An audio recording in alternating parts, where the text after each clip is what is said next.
Loss অ্যাঞ্জেলেসে অবৈধ অভিবাসীদের বিরুদ্ধে চলা অভিযান নিয়ে 5 দিন ধরে ব্যাপক প্রতিবাদ, বিক্ষোভ, সহিংসতা ও লুটপাটের মধ্যে শহরে আংশিক কারফিউ জারি করেছে মেয়র ক্যারেন বাস। মঙ্গলবার প্রায় 200 জনকে গ্রেপ্তার করার পর শহরের কেন্দ্রস্থলের 2.5 বর্গ কিলোমিটার এলাকায় স্থানীয় সময় রাত 8টা থেকে পরদিন ভোর 6টা পর্যন্ত কারফিউ জারি করা হয়েছে।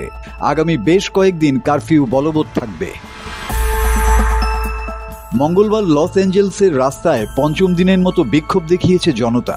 এদিন প্রেসিডেন্ট ডোনাল্ড ট্রাম্পের নির্দেশে কয়েকশত মার্কিন মেরিন সেনা শহরটিতে হাজির হয়। লস অ্যাঞ্জেলেসে বিক্ষোভ দমনে ট্রাম্প শহরের ন্যাশনাল গার্ডের 4000 সেনাও মোতায়েন করেছেন।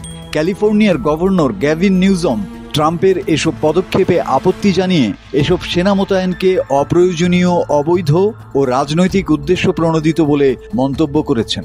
এক ভাষণে তিনি আমেরিকানদের ট্রাম্পের মুখোমুখি দাঁড়ানোর আহ্বান জানিয়ে বলেছেন, এই মুহূর্তে আমাদের সকলকে উঠে দাঁড়াতে হবে এবং উঁচু স্তরের জবাবদিহিতা নিশ্চিত করতে হবে।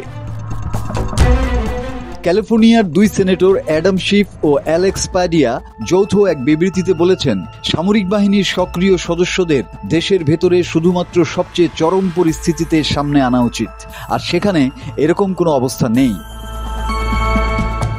অবৈধ অভিবাসীদের বিরুদ্ধে ট্রাম্প প্রশাসনের চলমান অভিযানের বিরুদ্ধে প্রতিবাদ যুক্তরাষ্ট্রের San Francisco, Chicago, New York, Washington, Philadelphia, Dallas, Austin ও আটলান্টা সহ আরও কয়েকটি শহরে ছড়িয়েছে। টেক্সাসের শহরগুলোতে ট্রাম্প প্রশাসনের অবৈধ অভিবাসী দমন অভিযানের বিরুদ্ধে প্রতিবাদ ছড়িয়ে পড়ায় ন্যাশনাল গার্ড মোতায়েন করা হয়েছে। মাসুদ হাসান, বাংলা টিভি।